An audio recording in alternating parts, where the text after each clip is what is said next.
I learned to drive back on the farm in England when I was a wee lad, and the vehicle I learned on was a Range Rover. Well, the 2007 Range Rover Supercharged is bigger and better than ever, with terrain settings and a bigger and more luxurious interior. Now you can tell by the look on my face, I love it. But what do the experts think? Here's Dennis and Ian with our first behind the wheel, the 2007 Range Rover Supercharged.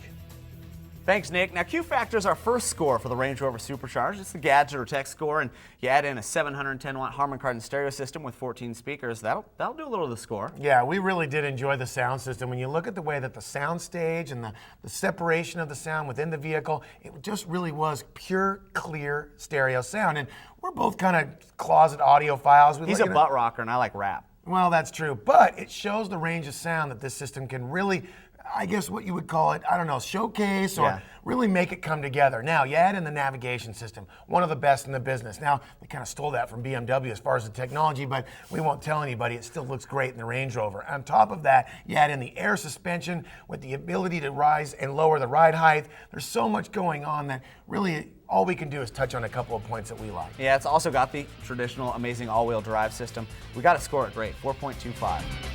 Curb appeal's up next for the Range Rover Supercharged. This thing is gorgeous. I mean, it's got the factory 20s, it's got the vertical slits, like the little gills on the side. It's just a beautiful truck. It really is. The thing that I think I have to agree with you the most is the fact that it blends class and style all together. I like the fact that it looks rugged when it can be in the off-road situation, but it also looks like you could put a tuxedo and go to dinner in it. I think that really is part of what the Range Rover mystique is. Yeah, I mean, stars buy them across the board. What, Brad Pitt bought one for Jennifer Aniston because it looks so good, right? You've been reading People magazine again? Yes, I have. Yeah, that and us. Ugh. I can tell you this, what it is the vehicle blends ruggedness and style all into one package, and it does it so well. 4.5. Performance is up next for the Range Rover Supercharged. It's got a 4.2-liter V8, and it used to be supplied by BMW, but now it's supplied by Jag. Yeah, they decided to come up with two distinct models as far as the engine package. One is the normally aspirated motor that we've driven before with 300 horsepower, and now they've gone up to the 400 horsepower supercharged model. The reason being is keeping up with the Joneses. They had a lot of feedback from the owners of the HSE, and they decided that they just wanted more power, with Cadillac Escalades coming out with 401 horsepower, a lot of the other products creeping well above the 300 range. I think they just had to be competitive in that field. When you're talking about a Range Rover, you want to have the best of everything. Now you have the best of everything with a bunch of power. Yeah, 4.25 would be a solid score for performance. Time for fit and finish for the Range Rover Supercharged, and I can't believe I'm saying that the 4 that we're going to give it here is the lowest score of the bunch. It seems kind of out of place. Yeah.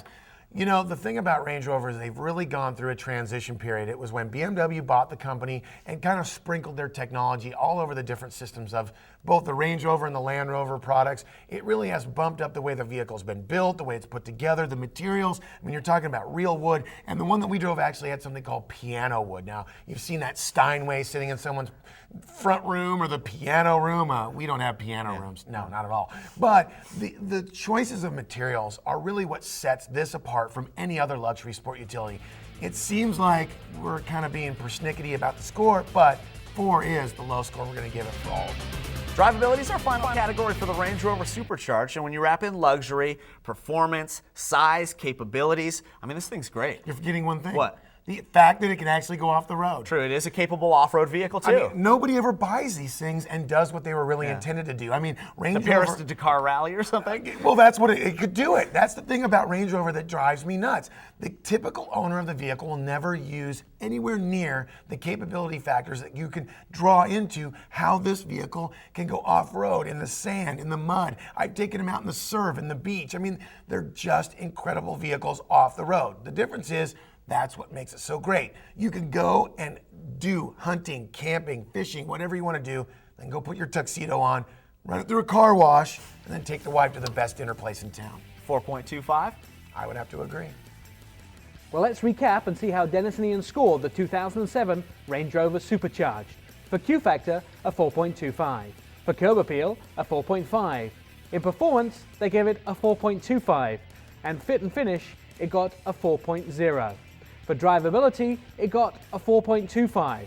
The 2007 Range Rover Supercharged got 21.25 out of a possible 25.